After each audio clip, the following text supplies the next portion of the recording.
በየዓመቱ ሊመላለስ ነው? በየጊዜው ሊሞት ነው? አይደለም። መቀመጫ የለም። ቅዱስ ተቅዱሳን ለኢየሱስ ብቻ ነው የተገኘለት። እኔ ወንጌል ብቻ ሰው እንደሚያድን የገባኝ እሱን ሳነብ ነው። ሰውየው ጆሮውን ቼክ አድርጎ ሊሰቅል ይዞ ሄደ። የእግዚአብሔር ቃል ውስጥ ሲገባ ልትክደው አትችልም። በጣም ለብዙ ሰዎች አልገባቸውም፣ ተከታዮቹን ጨምሮ። ታምራ አድንም እንኳን ያየ አይደለም ተሰርቶላ አድንም። የእግዚአብሔር ቃል ብርሃን ነው በህይወት የሚያኖረ። በጸሎት አትቀደስም። በጣም ሲሪየስሊ ቁጭ ብለህ በማንበብ አትቀደስም። የሚቀድስ የኢየሱስ ደም ብቻ ነው። ደሙ የፈሰሰ ቀን ኢየሱስ እንዳይሞት የተደረገ ጥረት ብዛቱ። ኢየሱስ መስዋዕቱን የቀረበው በቀራንዮ በራስ ቅል በጎልጎታ በሰው መሃል ነው። ደሙን ይዞ የገባው ግን ቅድስተ ቅዱሳን። እየጣለ ይመስላል እያስታረቀን ነው። እየተወን ይመስላል ለዘላለም የራሱ እያረገን ነው። ጌታው እያገዝኩ ነው ሲለው እኔ አባቴን ብለምን 12 ጭፍራ መልአክ 72,000 መልአክ አሁን አመጣለሁ ይላል። 72,000 መልአክ ቆረጥ አድርጎ። ለዛውም ኖርማል ፎስ እኮ አይደለም፣ ተቆርጦ እኮ ጆሮ ወደቀ ሰውየው። አንስቶ ልጥፍ እኮ ነው። በጣም ያንቀጠቅጣል፣ ትደነግጣለህ። በጣም ብዙ ሰው እንደሱ አይነት ነገር ይወዳል። የሚያረጋው ነገር ይወዳል። ለምንድን ነው ኢየሱስን የማይቀበለው? ሲምፕል ነው። የምድር ነገስታት ገዢ ነው። ታሪክን ወደ ቀኝ ወደ ግራ የሚያረጋው ኢየሱስ ነው። ህሊናህን፣ በውስጥ ያለውን አስተሳሰብን፣ በደጅ የሚደረግ ድርጊትን ከላይ ላይ አስወግዶ በእግዚአብሔር ፊት ቀድሶ ሊያቆም የሚችል የኢየሱስ ደም ብቻ ነው። አብ በልጄ ደም በኩል ከመጣ እንደ ልጄ አንተንም እቀበልሃለሁ። ከኢየሱስ ደም ውጪ እግዚአብሔር ማንንም ሰው ሊያይም ሊቀበልም አይችልም። በተሰራው ስራ በኩል ካልሆነ በቀር እኔ ለዘላለም በእግዚአብሔር ፊት መቆም አልችልም።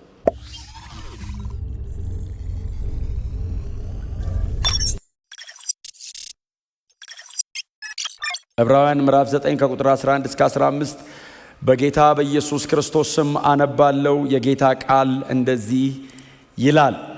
ክርስቶስ አሁን ስላሉት መልካም ነገሮች ሊቀ ካህናት ሆኖ በመጣ ጊዜ በሰው እጅ ወዳልተሰራችው ከዚህ ፍጥረት ወዳልሆነችው ታላቅና ፍጹም ድንኳን ገባ። የገባውም የፍየልንና የጥጃዎችን ደም ይዞ አይደለም፣ ነገር ግን የዘላለም ቤዛነት ሊያስገኝ የራሱን ደም ይዞ ወደ ቅድስተ ቅዱሳን ለአንዴና ለመጨረሻ ጊዜ ገባ።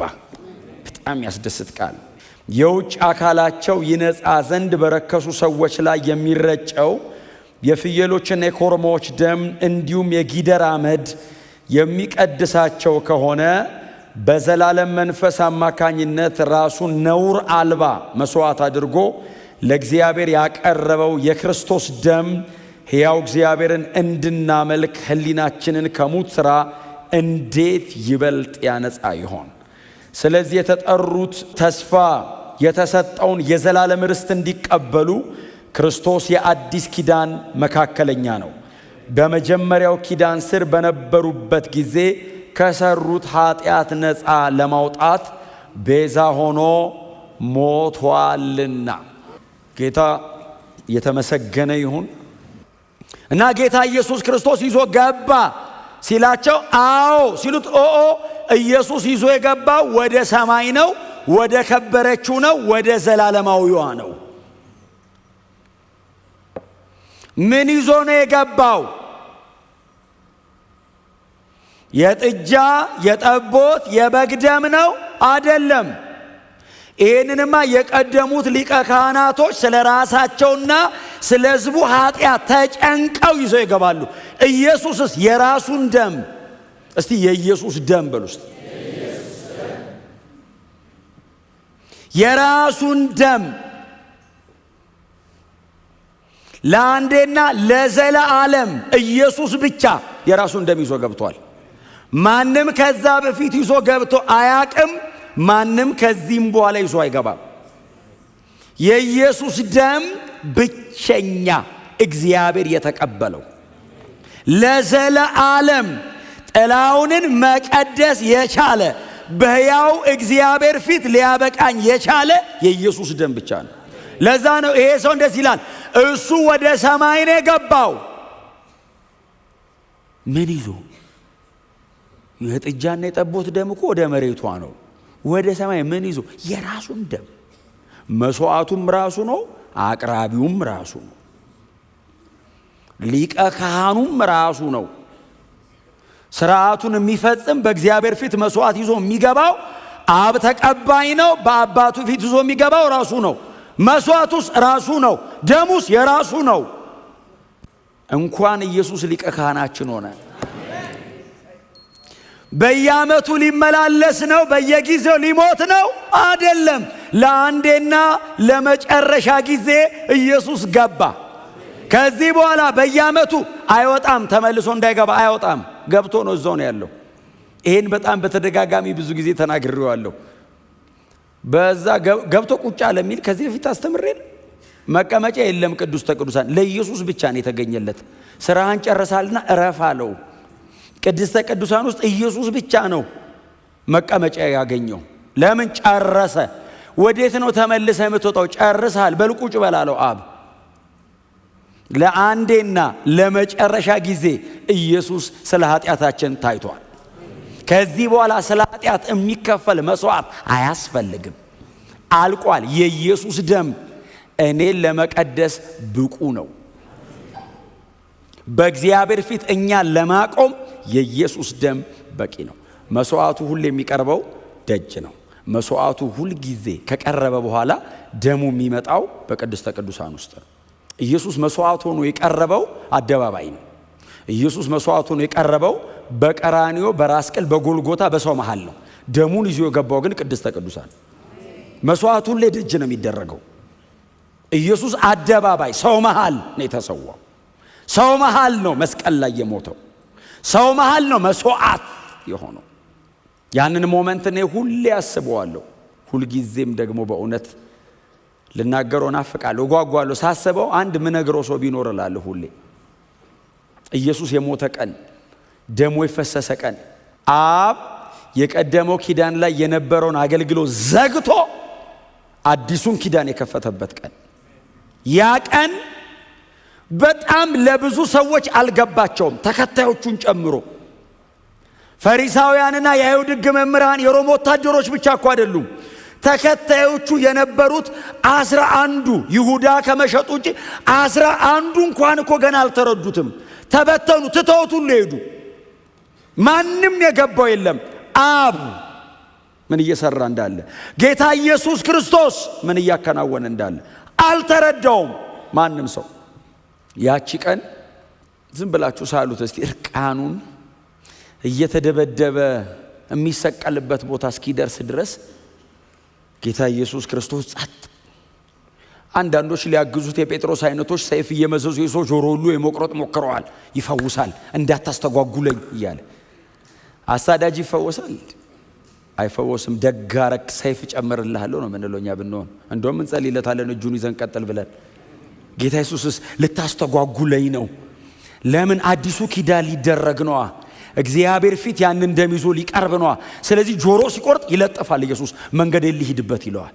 ተው መልስ ጌታ ሆይ እያገዝኩ ነው ሲለው፣ እኔ አባቴን ብለምን 12 ጭፍራ መልአክ 72,000 መልአክ አሁን አመጣለሁ ይላል። 72,000 መልአክ አምጥቼ ጸጥ ማድረግ እችላለሁ ዓለሙን። በዚህ መንገድ ዓለሙ አይድንም። ዓለሙ የሚድነው እኔ መስቀል ላይ ሞቼ ደም አፍስሼ ነው። ታዲያ መልስ። ተሸንፎ ይመስላል ድል እያረገ ነው። እየጣለ ይመስላል እያስታረቀን ነው። እየተወን ይመስላል ለዘላለም የራሱ እያረገን ነው። ትቷቸው እየሞተ እኮ ነው የሚመስለው፣ ለዘላለም የራሱ እያረጋቸው ነው። እነሱ ሲበተኑ ርቀው አይሄዱም። እሱ ሲሞት ለዘላለም ይሰበስባቸዋል። ደሙ የፈሰሰ ቀን ኢየሱስ እንዳይሞት የተደረገ ጥረት ብዛቱ እንዳይሞት። እዚህ ጋር ጆሮ ይቆርጣሉ። አሁን የማልኮስ ጆሮ ተቆርጦ ቢቀር ኖሮ ይስተጓጎል ነበር። የዛን ቀን በጣም ብዙ ነገር ኢየሱስ እንዳይስተጓጎል ፈወሰው። ታውቃለህ፣ ሰውየውን የመጨረሻ ፈውስ ከመሞቱ በፊት ቆረጥ አድርጎ። ለዛውም ኖርማል ፈውስ እኮ አይደለም፣ ተቆርጦ እኮ ጆሮ ወደቀ። ሰውየው አንስቶ ልጥፍ እኮ ነው። ሉቃስ ለጠፈው ነው ያለው። ለጠፈው ነው የሚለው ባይዘው ሉቃስ። ለጠፈው ማለት ሰፋው አይደለም አይደል? ለጠፈው ማለት ሐኪም ነው፣ ፊዚዮሎጂካል ተርም ያውቃል። አሁን የሰርጀሪ ሰራው ቢሆን ይጽፋል። ለሰርጀሪ አይደለም። አልገባውም ሉቃስ ራሱ። አይገርም ተአምር። ይሄ ነገር በሕክምና እንዴት አድርጎ ፕሩፍ ያርገው? ኢየሱስም የተቆረጠውን ጆሮ ቂሳሪያ ቁጭ ብሎ 63 ኤዲ ላይ ነው። ምን ልበለው እባክህ፣ ጳውሎስ የጳውሎስ ፓርትነር ነው። ምን ሲያደርገው ነው የነገሩን? ጴጥሮስ ምን አለ? ምክንያቱም የአይን ምስክር ከነበሩት ነው። ጴጥሮስ ምን አለ አለው? ጴጥሮስማ አንስቶ ለጠፈው ነው ያለኝ። የአይን ምስክር ከነበሩ ሰዎች መካከል መለጠፉን እኮ የጻፈ የለማ። የአይን ምስክር እኮ ማቴዎስና ዮሐንስ ናቸው። ማቴዎስም ሐዋርያ ነው፣ ዮሐንስም የኢየሱስ ሐዋርያ ናቸው። ማርቆስና ሉቃስ ብዙ እንትን አይደሉም። ሉቃስማ ሰምቶ ነው፣ ገና እሱ ሶሪያዊም ነው፣ አላየም። ታዲያ ምን አለ ጴጥሮስ? ለጠፈዋል። በቃ ለጠፈው ብለህ ጻፍ። ኢየሱስ የተቆረጠ ጆሮ አስበዋል? መሬት የወደቀ ጆሮ አንስቶ አቧራ የነካው አይደል? የተሰራ አፈር ያልተሰራ አፈር ላይ ወድቆ ማለት ነው። አሁን ለኛ እኮ ነው እኮ አካል እንጂ ለሱ እኮ አፈር ነው። የተሰራ አፈር ያልተሰራ አፈር ላይ ወድቆ አንተ ፍፍ አለና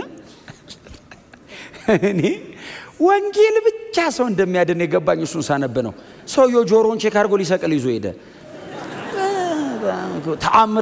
ተአምር አድንም እንኳን ያየ አይደለም ተሰርቶላ አድንም። የእግዚአብሔር ቃል ብርሃን ነው በህይወት የሚያኖረ። ወንጌል ይግባህ። እስቲ አሜን በሏ። አዎ በእውነት እኔ ብዙ ጊዜ ነው የምናገረው። አልዓዛር ከሞት ተነሳ፣ በጣም አስደናቂ ነው። አንድም ቦታ ግን አልዓዛር ባይዘው ባለውለታዬ ነው ኢየሱስ ብሎ ቆሞ የሰበከበት ቦታ የለም። ከሞት የተነሳ 3 ሰው እንኳን አንዳቸውም አልሰበኩ። ቁጭ ብሎ 3 ዓመት የተማሩት 30 ዓመት ሰበኩት። አትሊስት የሐዋርያት ሥራ ላይ ሰበኩት ቁጭ ብሎ የተማሩት ናቸው። ጌታ የተባረከ ይሁን። ወንጌል በጣም ከባድ ነው። እውነትን እምላችሁ ይሄን ጆሮ መለጠፍ አይደለም ከባዱ የሰው ህይወት መለወጥ ነው። የሰውን ህይወት አፕስ ኤንድ ዳውን የሚገለብጥ ደግሞ የእግዚአብሔር ቃል ውስጥ ሲገባ ልትክደው አትችልም። ሁለቴ ነው ባይዘዌ አላቆም የምትለው። ከዛ በኋላ አንቆ ይዛል፣ መንገድ ላይ ፍሬም ያደርጋል፣ ኮርነር ያስይዛል። ኢየሱስ ጌታን እና ለማስተጓጎል ሲጥሩ አንዱ ጆሮ ሲቆርጥ ከዛ አንስቶ ኢየሱስ ይለጥፋል። ከዛ መንገዱን ይሄዳል፣ ይተፉበታል። በጣም ስሜት የሚቀሳቀስ ብዙ ነገር እኮ አደረጉት። በጥፍ ፊቱን በጨርቅ ሸፈኑ አለ ቢለው በቀይ ጨርቅ ሸፈኑት ይልና ጭንቅላቱን በበትር በሸንበቆ መታው። ከዛ በጥፍ ያሉትና የአይሁድ ንጉሥ አሉት። ስላቅ እንደው እያሾፉ ነው፣ ግን እኮ እውነታቸው ነው እኮ የአይሁድ ንጉሥ እኮ ነው። የአይሁድ ንጉሥ ማን ነው በጥፍ የመታ? ትንቢት እናገራለሁ ስትል አልነበር? ማን የመታ አሉት። አንተ ነህ የመታኝ ማለት የሰውን ሁሉ ልብ ያውቃል ይላል እኮ መጽሐፍ ቅዱስ። በጥፍ የመታውን አይደለም ያሰብከውን ያውቃል። የፈጠረውን ሰውዬ ፈጣሪው እኮ ነው፣ ሊያድነው እኮ ነው ሰው የሆነው። በጥፍ መታው። ማን የመታ እስቲ ትንቢት ተናገር ሲሉት ዝም አለ ይላል። ጸጥ አለ። ለምን? ሊሞት ነዋ። ያንን ኪዳን ማድረግ አለበታ። ያ መቀደሻችን መንጫችን ህሊናችንን ከሞተ ስራ አንጽቶ ሕያው እግዚአብሔርን እንድናመልክ የሚያደርገንን ቅዱስ ደም ኢየሱስ መስዋዕት አድርጎ ሊያቀርብ ነዋ። ታዲያ ጻጣ የሚበልጥ ከፊት አለ። የታገሰው ለዛ ነው እንጂ ምድር ላይ ስሙ ያልተጠቀሰ አንድ ተራ ባሪያ በጥፊ መቶት አይደለም። የምድር ነገስታት ገዢ ነው ኢየሱስ። የምድር ነገስታት ገዢ ነው። ታሪክን ወደ ቀኝ ወደ ግራ የሚያደርገው ኢየሱስ ነው። የታሪክ ባለቤት ነው። የታሪክ ምንጭ ነው። የታሪክ ጸሐፊ ነው። ታሪክ ሰሪም እሱ ነው። ታሪክ እሱ ላይ ነው ያለው። ከሱ የተሰራ አይተን ነው እኛ ሪከርድ አድርገን የምናወራው። ታሪክ በእጁ ነው ያለው።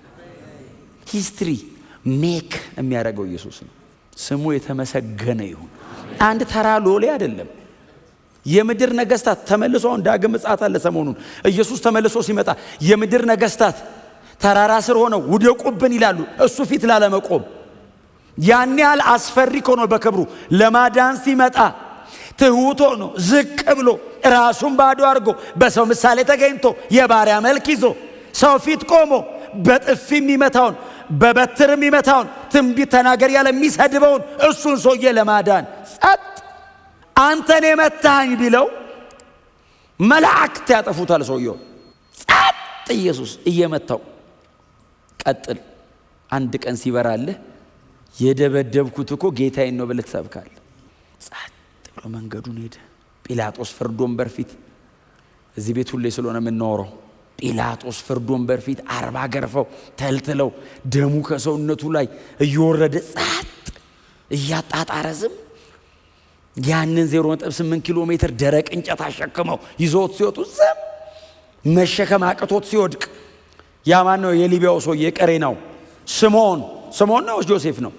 ስምዖን ተሸከመለት እንጨት ሲሉት የሱን እንጨት አሸክመው ሳይበላ ውሎ አድሮ ዋጋ ከፍሎ ያንን መንገድ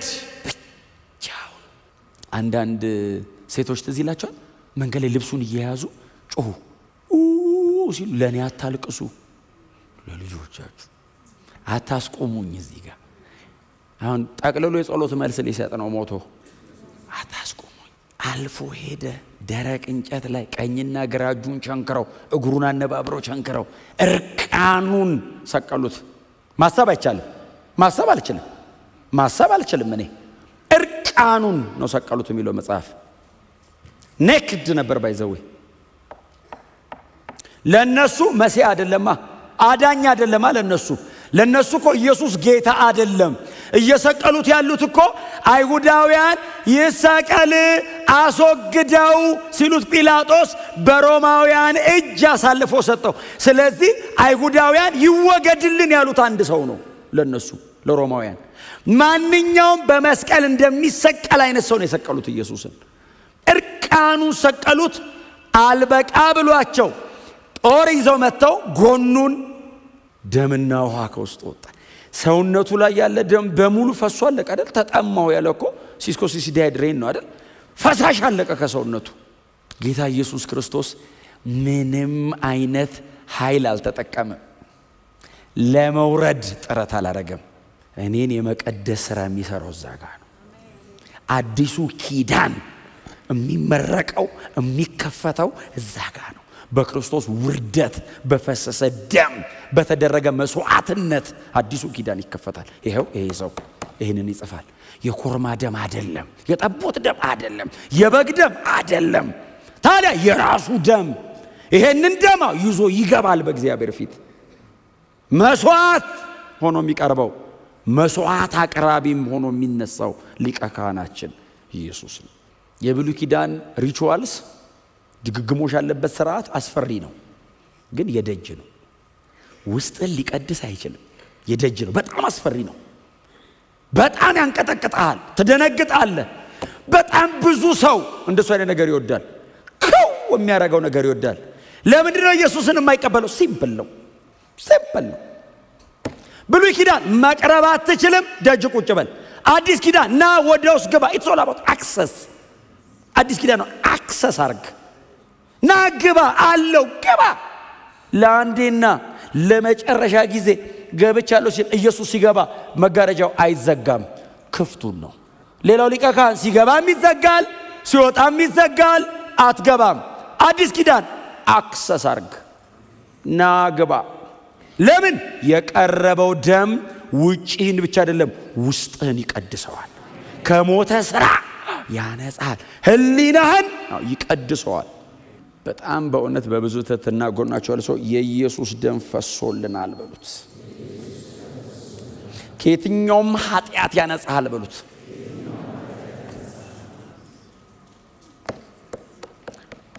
መጽሐፍ ቅዱሱ ስለሚፈቅድልኝ እናገራለሁ። ምንም ነገር ከኢየሱስ ደም ውጪ ሊቀድስ አይችልም። በጸሎት አትቀደስም። በጣም ሲሪየስሊ ቁጭ ብለህ በማንበብ አትቀደስም። የሚቀድስ የኢየሱስ ደም ብቻ ነው። ከሞተ ስራ ወደ ሞት ከሚያደርስ ድርጊት ህሊናህን በውስጥ ያለውን አስተሳሰብን በደጅ የሚደረግ ድርጊትን ከላይ ላይ አስወግዶ በእግዚአብሔር ፊት ቀድሶ ሊያቆም የሚችል የኢየሱስ ደም ብቻ ነው። የኢየሱስን ደም በሌላ ነገር ለመተካት መሞከር የተሰራውን የመስቀል ሥራ ማክፋፋት ነው። ይኸው ልንመለስ አንችልም። ወደ ኋላ ልንመለስ አንችልም። ከዚህ በኋላ ስለ ኃጢአት የሚቀርብ መስዋዕት የለም። አለቀ። እግዚአብሔር ዘጋ። ጨረስኩ አለ እግዚአብሔር። ከክርስቶስ ደም ውጪ መቀደሻ የለም። የኢየሱስ ደም ብቻ ይቀድሳል። ጮክ በሉና እስቲ የኢየሱስ ደም በሉ እስቲ። የተከፈለው መስዋዕትነት የዛሬ 2000 ዓመት ኢየሱስ መስቀል ላይ ሞተ። ከዛ በኋላ የቀረበ መስዋዕት የለም። በክርስቶስ ደም በኩል ጨርሶ በተቀመጠበት ቦታ ልንቀመጥ አብረ ነው። የክርስቶስ ደም ከውስጥ ወደ ውጭ ይቀድሰናል። የእንስሳ ደም አይደል ያለው ንጽጽሩን ሲያቀርበው፣ የእንስሳ ደም ሰውን ደጅ ደጁን መቀደስ ከቻለ ደጅ ደጁን የእንስሳ ደም ውስጡን አይቀድስም፣ ግን ውጭውን አትሊስት እንዲህ ሊቀ ካህኑ ወጥቶ ሲረጭ ደጁን አራግፎ ውስጥን እኮ አይቀድሰውም። ምን ማለት መሰለ ውስጥን አይቀድስም ማለት ደጁ ከተቀደሰ በኋላ ሰውየው ተመልሶ ሄዶ ይሰራል። ባይዘው የኢየሱስ ደም ደግሞ ውስጥን ከቀደሰው በኋላ እማትሰራበትን አቅምም ይሰጣል። የእንስሳ ደም ያንን ማድረግ ከቻለ አለ። ከዛ የመጨረሻው ቁጥር ምን እንደምትል ቁጥር ስንት መሰለቻችሁ? 14 እንዴ የፈሰሰ ደምና የጊደር አመድ ቁጥር 13 ላይ አንብባችኋል። የጊደር አመድ የሚለው ምን ማለት መሰለ? ለምሳሌ ያውን እንትኑ የሚቀርብበት ቀን ላይ አሁን የስርየቱ ፕሮግራም የሚደረግበት ቀን ላይ አንድ ሰው የሞተ ነገር ነክቶ ቢመጣ የጊደር አመድ የመስዋዕት ተደርጎ የቀረ አመድ ማለት ነው እላዩ ላይ ይበተን። አስባችሁታል? እንደዚህ ያነጣችሁ መታችሁን አመድ ላያችሁ ላይ ሲበተን ለምንድን ነው የጊደር አመድ የሚበተንበት? የሞተ ነገር ነክቶ መጥቷል። አለበለዚያ እግዚአብሔር ይቆጣል፣ አይችልም መቅረብ። እዛ ዘኍልቍ 19 ላይ ሄዱና አንብቡ። የሞተ ነገር ነክተ መጥቷል። እንግዲህ የጊደር አመድ አለ እኮ ሰውየው። የእንስሳ ደምና የጊደር አመድ ከቀደሰ አለ። አሁን ልክ እንደናንተ ነው የሚሉት ባይዘው ዕብራውያን። አሁን እናንተ ነው የጊደር አመድ ስለሆነ ምን ልክ እንደዛ እሱ እንደዛ ማድረግ ከቻለ አለና ቁጥር 14 ላይ ኢየሱስን አመጣው። በዘላለም መንፈስ አማካኝነት ራሱን ነውር አልባ መስዋዕት አድርጎ ለእግዚአብሔር ያቀረበው የክርስቶስ ደም ክብር ለኢየሱስ ይሁን። ቁጥር 14 በጣም አስደናቂ ነች። መንፈስ ቅዱስም አለ፣ እግዚአብሔር ወልድ አለ፣ አብ አለ። እግዚአብሔር መንፈስ ቅዱስ ጉልበት ይሰጣል። እግዚአብሔር ወልድ ደግሞ በመስቀል ላይ መስዋዕት ሆኖ ይቀርባል። እግዚአብሔር አብ መስዋዕቱን ይቀበላል። በዘላለም መንፈስ አማካኝነት ራሱን ምን አድርጎ ነው አቀረበ የሚለው? ነውር አልባ መስዋዕት አድርጎ ለእግዚአብሔር ካቀረበ ኢየሱስ ነውር አልባ መስዋዕት አድርጎ ራሱን አቀረበ። ነውር አልባ መስዋዕት። የብሉይ ኪዳን መስዋዕቶች በሙሉ ነውር አልባ የሚባለው በጉ ካልተሰበረ ካልታወረ እንከን ላዩ ላይ ከሌለበት ነውር አልባ ነው ይባላል። ጌታ ኢየሱስ ክርስቶስ ለዘላለም ቅዱስ ነው። ለዘላለም ነውር አያውቅም። ለዘላለም በአባቱ አይነት ቅድስና የኖረ ነው። ራሱን መስዋዕት አድርጎ ሲያቀርብ ነውር አልባ ነው። እግዚአብሔር አብ ሲያየው ሙሉ በሙሉ እቀበለዋለሁ ይላል። እርሱ ነውር አልባ መስዋዕት ሆኖ መቅረብ ብቻ አይደለም፣ በዘላለም መንፈስ ክብር ለኢየሱስ ይሁን። ራሱ ለእግዚአብሔር መስዋዕት አድርጎ አቀረበ። ታዲያ የእርሱ ደም ከሞተ ሥራ ሕሊናችንን አንጽቶ ሕያው እግዚአብሔርን እንድናመልክ የሚለው ትክክለኛ ቃል እንድናገለግለው ነው የሚለው። ባይዘው ቃሉ ትክክል የሚጠቀመው የግሪክ ቃል የዕብራውያን መጽሐፍ የሚጠቀመው የግሪክ ቃል ሊቀ ካህኑ በቤተ መቅደስ ውስጥ ሲያገለግል ካህናቱ አብረው የሚያገለግሉትን አገልግሎት ወክሎ የገባ ቃል ነው። ስለዚህ የአዲስ ኪዳን በክርስቶስ ደም በኩል የመጣ አማኝ በሙሉ ካህን ነው። ጌታ ኢየሱስ ክርስቶስ ካህንም ንጉስም ሆኖ ነው የገባው። እኛ ተከትለኑ ካህናት ሆነን እንገባለን። ሕያው እግዚአብሔርን ለማገልገል ከሞተ ሥራ ሕሊናችንን የኢየሱስ ደም ሊያነጻው ችሏል። እግዚአብሔር የልጁን የክርስቶስ ኢየሱስን ደም ብቻ አይደለም፣ በክርስቶስ ደም በኩል የመጣነውን እኛንም ተቀብሎናል። እኔንም ተቀብሎ በምን እርግጠኛ ነህ? የቀረበው መስዋዕት ብሉይ ኪዳን ላይ ያቀርቦ ሰዎችን እንደዛ ማረክ ከቻለ አዲስ ኪዳን ላይ ኢየሱስ ቀርቦ እቀበለዋለሁ መስዋዕትህን አለው አብ።